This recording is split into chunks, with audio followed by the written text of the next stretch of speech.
dosa hati ini beda dengan dosa fisik. Kadangkala sebagian kita merasa enggak, alhamdulillah Ustaz, ana enggak berzina, ana tidak mencuri, ana tidak korupsi. Oh, dia sebutkan dosa-dosa yang tidak dia kerjakan.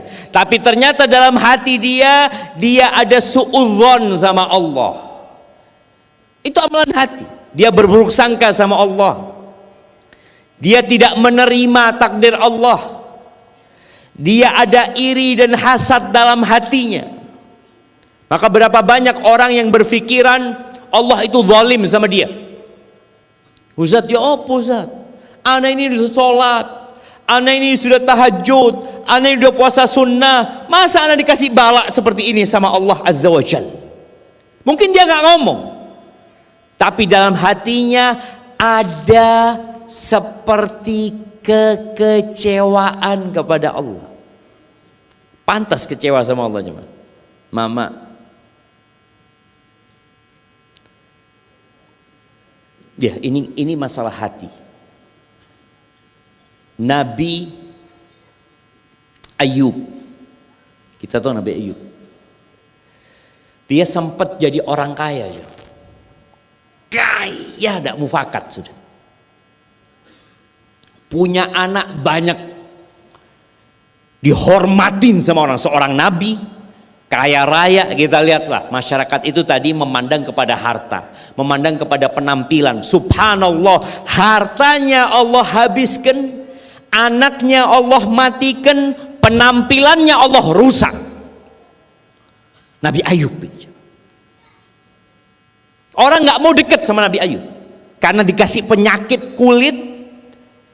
Orang kalau penyakit jantung kita bisa kumpul. Coba ada salah satu punya penyakit kulit di sebelah kita menjauh. Kadang-kala kita sholat ya, tahu-tahu ketika ruku dilihat kaki yang di sebelah kita, loh korengan ternyata. Kita wis kepingin mindah kaki kita, jemaah. Ini nabi. Artinya orang yang bertakwa kepada Allah, Allah kasih bala seperti itu. Berapa tahun, jemaah? 18 tahun. Kita lihat hatinya Nabi Ayub. Bagaimana kalau penampilannya sudah nggak bisa, hartanya wes entek. Ketika sudah 18 tahun, istrinya ngomong, Bang, engkau apa nggak minta sama Allah supaya diangkat penyakitnya, supaya dikasih harta? Nabi Ayub tanya, istriku, berapa tahun kita hidup seneng? Berapa tahun kita hidup seneng? Kata istrinya 70 tahun kasih seneng. Ini kasih penyakit berapa tahun? Ya baru 18 tahun. 18 tahun. Kata Nabi Ayub, enggak lah, nanti anak baru mau berdoa kalau sudah 70 tahun.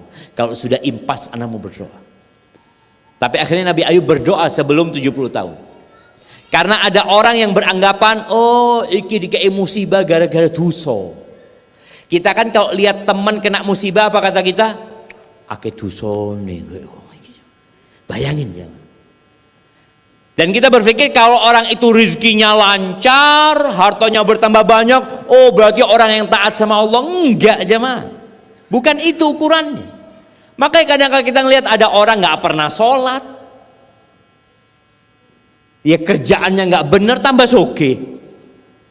Ada yang setiap azan di soft pertama, ya tetap miskin, mati tidak dua oma. Kan kita lihat seperti itu. Enggak, akhirnya Nabi Ayub berdoa. Allah ceritakan dalam Al-Quran ya, wa ayyuba idznada rabbahu anni massani yadhur wa anta arhamur rahimin. Dan Ayub ketika dia menyeru Tuhannya, dia panggil Tuhannya, mengatakan anni massani yadhur, aku ini ya Allah disentuh sama penyakit ya Allah, disentuh sama bala. Enggak ngomong engkau yang kasih bala, enggak. Bagaimana seorang hamba benar-benar menghormati Tuhannya, dia mengatakan ya Allah engkau kasih bala sama aku, enggak. Anni massani yadhur, ada keburukan yang menimpaku ya Allah, yang menyentuhku, wa anta arhamur rahimin, dan engkau yang paling pengasih di antara yang mengasihi. Ini kalau bicara hati, hati kita selalu harus berbaik sangka sama Allah. Allah itu lebih sayang sama kita daripada orang tua kita. Allah itu lebih sayang sama kita daripada pasangan hidup kita. Allah itu lebih sayang sama kita daripada anak-anak kita. Makanya ketika antum dikasih bala sama Allah, tetap Allah itu Arhamur Rahimin. Maka kita baca ya Arhamar Rahimin. Panggil Allah itu dengan nama-nama yang indah. Tapi ketika seorang hamba sudah kecewa sama Allah, merasa Allah mendolimi dia, dia lupa Allah kasih dua kaki sama dia. Dia lupa Allah kasih dua mata sama dia. Dia lupa Allah yang kasih otak dan akal sama dia. Kok berani-beraninya dia merasa kecewa sama Allah Azza wa Jalla? Padahal nikmat yang Allah berikan banyak. Nabi Ayub dalam kondisi 18 tahun hidup dalam penyakit, dikucilkan oleh masyarakat, tetap hatinya nggak berubah. Dia tetap mengatakan wa anta arhamur rahimin. Engkau yang paling pengasih di antara yang mengasihi. Maka di sini orang yang terbaik itu adalah orang yang lisannya jujur, yang hatinya terjaga. Terjaga dari dosa, terjaga dari suudzon, terjaga dari hasad, iri, dengki. Ngelihat sohibnya baru ganti Pajero, loro weteng. Kenapa kok bisa? Ada masalah di hati. Ana ingat ana punya adik, dia cerita, bang, aku ini tidak disopo baik tonggoku bang. Tidak disapa sama tetangganya. Dia punya tetangga, sering datang ke rumah, ketawa-ketawa, ngobrol. Kok setelah suaminya beli motor, itu tetangga lagi nggak senyum lagi. Setelah tetangganya beli motor yang sama, baru ketawa lagi. Ada penyakit. Terus tingkatan yang selanjutnya siapa? Kata Nabi SAW, alladzi yashna'ud dunya wa yuhibbul akhirah. Tingkatan yang selanjutnya adalah orang yang benci sama dunia, yang dia meremehkan dunia ini dan dia cinta sama akhirat.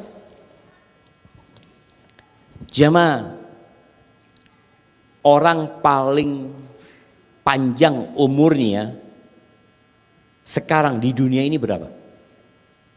Ada yang tahu? 100 berapa? 150? 175? Sedangkan satu hari di akhirat itu, kata Allah Azza wa Jalla, wa inna yawman 'inda rabbika ka alfi sanatin mimma ta'uddun. Satu hari di sisi Tuhanmu itu seperti 1000 tahun dalam kehidupan kalian. Bayangin ya. Makanya orang paling kaya di dunia, dia kepingin kekal dan abadi tapi nggak bisa. Makanya biasanya orang sukses itu mulai umur berapa?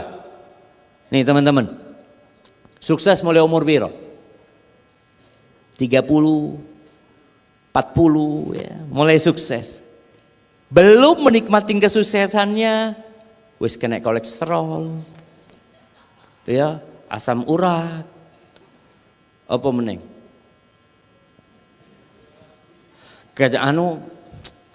Syaraf kejepit.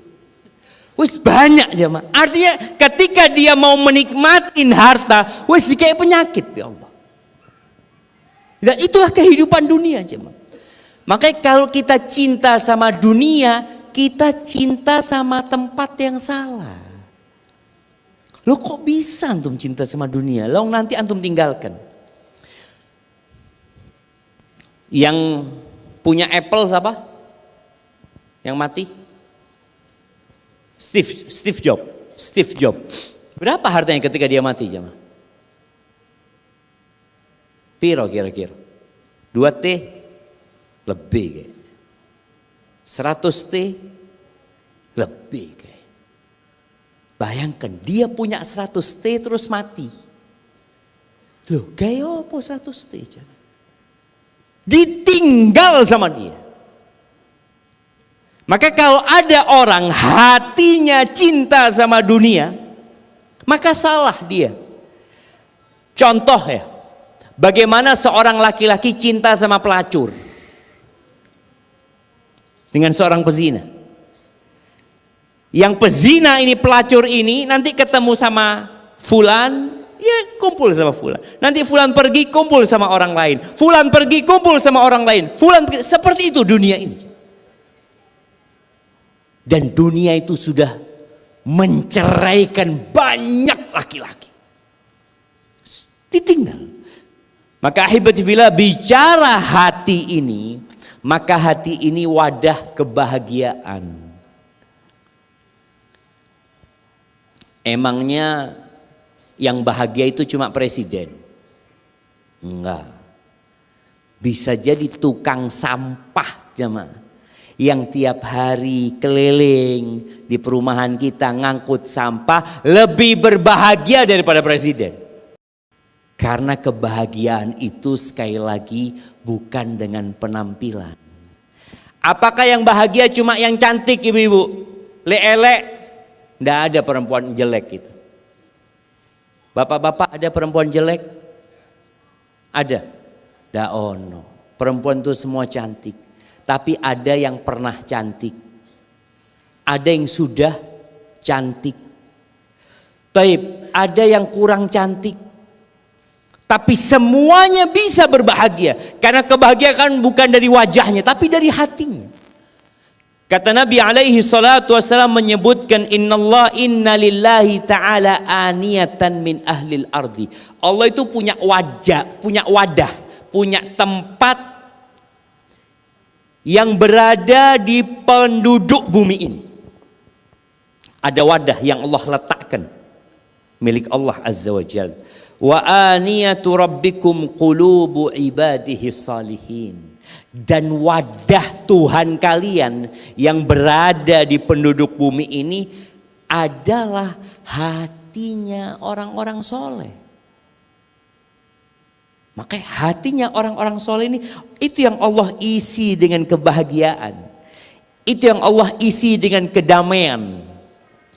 Gimana seorang wanita bisa berbahagia walaupun suaminya miskin.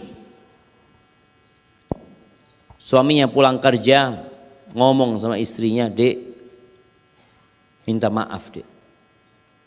Aku di PHK." Apa kata istrinya? Inna lillahi wa inna ilaihi raji'un. Bang, kita tuh milik Allah, Bang. Dan kita bakal kembali kepada Allah azza wa jalla. Kok bisa istri ngomong kayak gitu? Suaminya pulang kerja mengatakan, "Dek, hari ini aku nggak dapat hasil sama sekali." Terus siapa? Makan apa ini? Nggak ono, Mas. Cuma ada air. Ya sudah, diminum air. Rasulullah Sallallahu Alaihi Wasallam itu kaya apa miskin? Jamaah, kaya apa miskin? Beliau pernah kaya dan pernah miskin. Beliau sering masuk ke rumah istri-istrinya. Tanya, ada yang bisa dimakan? Kata istrinya, nggak ada, Bang. Cuma ada air. Ke rumah istri satunya lagi, ada yang bisa dimakan? Nggak ada, cuma air. Apa kata Nabi SAW? Idzan ana shaim. Kalau gitu hari ini aku puasa. Bayangin, nggak ada makan, ya udah puasa. Puasa bukan hanya di bulan Ramadan. Sepanjang tahun kita boleh puasa. Kecuali Idul Fitri, Idul Adha dengan Ayyamut Tasyrik. Bas. Selain itu boleh kita puasa. Tapi Nabi pernah kaya. Ketika beliau punya harta, beliau berkorban 100 ekor onta. Kita kalau beli kambing biasanya cari kambing yang sing paling cilik. Mana yang paling cilik? Iki piro iki? Sing murah-murah sing digoleki. Sapi, ya sapi Madura lah. Yang mahal sapi apa namanya? Limusin, ya apa, undang-undang kata dia. Tapi kalau beli mobil, cari yang paling bagus. Kita lihat, ketika dikasih harta yang dia pikirkan adalah dunia, Nabi SAW ketika dikasih harta yang beliau pikirkan akhiratnya, beliau berkorban 100 ekor onta. Beliau sembelih sendiri 63 ekor. Maka coba lihat, kita ini bagaimana menyikapi kehidupan ini. Ketika Allah berikan kepada kita nikmat dunia, apa yang kita pikirkan? Ketika Allah berikan cobaan kita jadi miskin, apa yang ada dalam hati kita?